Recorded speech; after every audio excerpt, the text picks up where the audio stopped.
একটা বললেন না মঞ্চে যে মুসলিমরা আজকে পিছিয়ে যাচ্ছে, পড়াশোনার দিক দিয়ে সব দিক দিয়ে পিছিয়ে যাচ্ছে, আমরা যারা মানে আফরিন বেগম মেয়ের মতো, এই সার্বিক যে সিস্টেমের মধ্যে মুসলিম সমাজের একটা অংশকে পিছিয়ে দিচ্ছে কারা? আপনি যে অভিযোগটা বললেন। দেখুন, মুসলিম সমাজ বলুন আর প্রতিটা সমাজ বলুন, সংখ্যালঘুরা শুধুমাত্র আক্রান্ত হচ্ছে এমনটা না, গরিব প্রান্তীয় মানুষ আক্রান্ত হচ্ছে। সেই প্রান্তিক মানুষদেরকে বাঁচানোর লড়াই, গরিব খেটে খাওয়া মানুষদেরকে বাঁচানোর লড়াই। অবশ্যই যখন ধর্মীয় কারণের জন্য, ভাষাগত কারণের জন্য সংখ্যালঘু মানুষদের উপর আক্রমণ হচ্ছে, সেটার বিরুদ্ধেও আমাদের লড়াই। কিন্তু তার একমাত্র পরিচয় শুধুমাত্র তারা সংখ্যালঘু নয়। তিনি যখন বিড়ি শ্রমিক কারখানার মজদুর হিসেবে তিনি যখন ন্যায্য শ্রমিক মজুরিটা পাচ্ছেন না, তিনি তখন অত্যাচারিত হচ্ছেন। একজন মহিলা হওয়ার কারণে, সমাজের বিভিন্ন আর চার পাঁচটা কারণের জন্য যেভাবে একজন মহিলা অত্যাচারিত হন, সেটার জন্য সেই অত্যাচারের কথাও মাথায় রাখতে হবে। একই রকম ভাবে যে জোম্যাটো, সুইগি, গিগ ওয়ার্কার যারা, তারাও যখন ন্যায্য মজুরিটা পাচ্ছেন না, তিনিও অত্যাচারিত হচ্ছেন। এই সমস্ত অত্যাচারগুলোকে মাথায় রেখেই এই তৃণমূল এবং বিজেপির বিরুদ্ধে ভোট দিতে হবে। তৃণমূল একদিকে মাসিহা সাজার চেষ্টা করছে, বিজেপি একদিকে বলছে সংখ্যালঘুদেরকে আমরা তাড়াবো দেশ থেকে, তৃণমূল বলছে আমি এদের মাসিহা।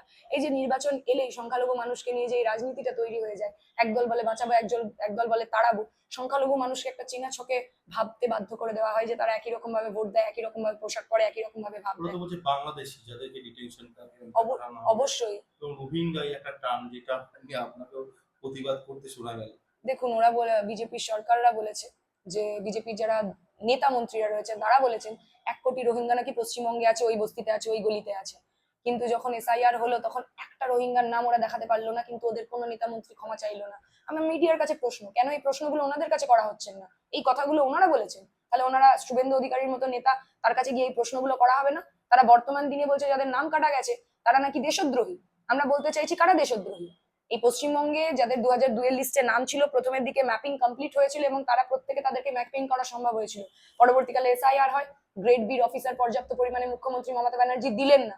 তার মানে উনি কি বিজেপির এই এজেন্ডাটা কি চ্যাম্পিয়ন করার চেষ্টা করছিলেন, যার কারণে উনি দিলেন না? এবং আমরা দেখতে পেলাম কিভাবে একের পর এক লজিক্যাল ডিসক্রিপেন্সি, যেটা অন্য কোনো রাজ্যে হয়নি, আমাদের পশ্চিমবঙ্গে লজিক্যাল ডিসক্রিপেন্সির নামে এতজন মানুষের নাম বাদ পড়লো।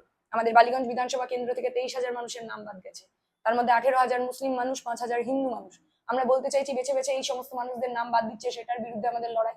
আমরা মোস্তারি বানু, আমাদের উনি ট্রাইব্যুনালে মামলা করেছিলেন, সেখান থেকে বহু মানুষের ভোটাধিকার আমরা ছিনিয়ে আনতে পেরেছি। 27 তারিখ অব্দি, 29 তারিখে ভোট, 27 তারিখ অব্দি যাদের নাম আসবে, অ্যাপিল করেছেন যারা, তাদের প্রত্যেকের ভোটাধিকার আমরা সুরক্ষিত রাখতে পেরেছি। এবং একই কথা বলছি, যদি বামপন্থীরা দায়িত্বে আসে, তাহলে আমরা তাদের ভোটাধিকার, তাদের তাদের প্রাপ্য অধিকার তারা ফিরে পাবেন।